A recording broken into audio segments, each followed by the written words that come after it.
Hi all, ಎಲ್ಲರೂ ಹೇಗಿದ್ದೀರಾ? ನಾನು ಚೆನ್ನಾಗಿದ್ದೀನಿ, ನೀವು ಸೂಪರ್ ಅಂದ್ಕೊಳ್ತೀನಿ. ಯಾವಾಗೂ ಚಿಕನ್ ಒಂದೇ ಥರ ಮಾಡ್ಕೊಂಡು ತಿಂದು ಬೋರ್ ಹೊಡೆದಿದ್ರೆ ಈ ಥರನೂ ಮಾಡ್ಕೊಂಡು ತಿನ್ಬೋದು. ಚಿಕನ್ನ ಯಾವ ಥರ ಎಲ್ಲನೂ ಕುಕ್ ಮಾಡ್ಬೋದು ಅಂತ ಇವತ್ತು ನೋಡೋಣ. ಇವತ್ತು ಮೆಂತೆ ಚಿಕನ್ ಹೇಗೆ ಮಾಡ್ಕೊಳ್ಳೋದು ಅಂತ ನೋಡೋಣ. ಮೊದಲಿಗೆ ನೋಡಿ, ಬಾಣಲಿ ಇಟ್ಕೊಂಡು ಸಾಸಿವೆ ಹಾಕ್ಕೊಂಡು ಈರುಳ್ಳಿ, ಕರಿಬೇವಿನ ಸೊಪ್ಪು, ಹಸಿಮೆಣ್ಸಿನ್ಕಾಯಿ, ಜಜ್ಜಿಟ್ಕೊಂಡಿರೋಂಥ ಒಂದು ಸ್ವಲ್ಪ ಬೆಳ್ಳುಳ್ಳಿ ಹಾಕ್ಕೊಂಡು ಫಸ್ಟು ನೀಟಾಗಿ ಫ್ರೈ ಮಾಡ್ಕೊಳ್ತಾ ಇದ್ದೀನಿ. ಸೊ ಇವೆಲ್ಲ ನೀಟಾಗಿ ಫ್ರೈ ಆಗಲಿ. ಸೊ ಚಿಕನ್ನ ನೀವು ವೆರೈಟಿಯಾಗಿ ಮಾಡ್ಕೊಂಡು ತಿಂತಾಯಿದ್ರೆ ಯಾವಾಗೂ ಚೆನ್ನಾಗಿರುತ್ತೆ. ಏನು ಹಾಕಿ ಮಾಡಿದ್ರೂ ಚೆನ್ನಾಗಿರುತ್ತೆ ಚಿಕನ್ನು. ಸೊ ಒಂದೇ ಥರ ಮಾಡ್ಕೊಳ್ತಿದ್ರೆ ಯಾವಾಗೂ ವೆರೈಟಿಯಾಗಿ ಮಾಡ್ಕೊಂಡು ಟ್ರೈ ಮಾಡಿ, ಚೆನ್ನಾಗಿರುತ್ತೆ.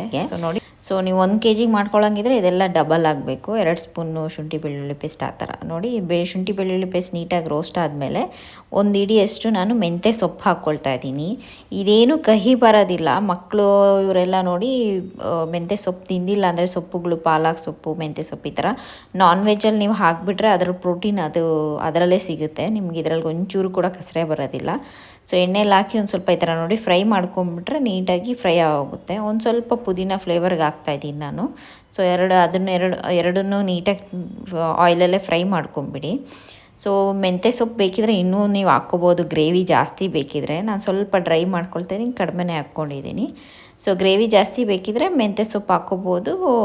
ಟೊಮೆಟೊನೂ 1, 2, 3 ಆ ಥರನೂ ನೀವು ಹಾಕ್ಕೋಬೋದು. ನಾನಿಲ್ಲಿ ಒಂದೇ ಟೊಮೆಟೊ ಯೂಸ್ ಮಾಡ್ತಾಯಿದ್ದೀನಿ. ಸೊ ಇದೆಲ್ಲ ನೋಡಿ ನೀಟಾಗಿ ಫ್ರೈ ಆಗಿದೆ. ಇವಾಗ ಚಿಕನ್ನ ನಾನು 1/2 kg ಚಿಕನ್ ನೀಟಾಗಿ ತೊಳೆದು ಆಲ್ರೆಡಿ ಇಟ್ಕೊಂಡಿದ್ದೀನಿ. ನೀರೇನು ಇಲ್ದಿರ ಫುಲ್ ಹಾಕ್ಕೊಳ್ತಾ ಇದ್ದೀನಿ. ಸೊ ನಿಮಗೆ ಕನ್ಸಿಸ್ಟೆಂಟಿ ನೋಡ್ಕೋಬೋದು. ನೀವು ಗ್ರೇವಿ ಬೇಕಿದ್ರೆ ನೀರು ಹಾಕ್ಕೋಬೋದು, ಸ್ವಲ್ಪ ಹಾಗೆ ಡ್ರೈ ಬೇಕಿದ್ರೆ ಈ ಥರನೇ ನೀರೇನು ಇಲ್ದಿರನೇ ಹಾಕ್ಕೋಬೋದು. ಸೊ ಚಿಕನ್ ಹಾಕ್ಕೊಂಡು ಒಂಚೂರು ಉಪ್ಪು ಹಾಕ್ಕೊಂಡು ಸೊ ನೀಟಾಗಿ ಒಂದು ಸ್ವಲ್ಪ ಫ್ರೈ ಮಾಡ್ಕೊಳ್ತಾ ಇದ್ದೀವಿ ನೋಡಿ. ಇದಕ್ಕೆ ನೀಟಾಗಿ ಫ್ರೈ ಆಗೋಗ್ಲಿ. ಇದು ಗರಂ ಮಸಾಲ, ಧನಿಯಾ ಪುಡಿ ಒಂದು 2 ಸ್ಪೂನಷ್ಟು ಹಾಕ್ಕೊಳ್ತಾ ಇದ್ದೀನಿ, ಚಿಕ್ಕ ಸ್ಪೂನೇ.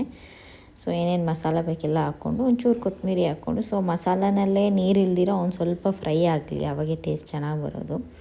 ಒಂದು 2 ನಿಮಿಷ ಅಷ್ಟು, 2 ನಿಮಿಷ 1 ನಿಮಿಷ ಅಷ್ಟು ಹಂಗೆ ಫ್ರೈ ಮಾಡ್ತಾಯಿದ್ರೆ ಅದು ನೀಟಾಗಿ ಹೊಂದ್ಕೊಳ್ಳುತ್ತೆ. ಸೊ 2 ನಿಮಿಷ ನಾನು ಹಂಗೆ ಪ್ಲೇಟ್ ಮುಚ್ಚಿಡ್ತಾಯಿದ್ದೀನಿ ಇವಾಗ. ಸೊ ಇದು ನೀಟಾಗಿ ಫ್ರೈ ಆಗಲಿ. ಸೊ ಇದಾದಮೇಲೆ ನೋಡಿ ಅದರಲ್ಲೇ ನೀರು ಬಿಟ್ಕೊಂಡಿದೆ. ಯೂಶ್ವಲಿ ಚಿಕನಲ್ಲಿ ಅದೇ ನೀರು ಬಿಟ್ಕೊಳ್ಳುತ್ತೆ.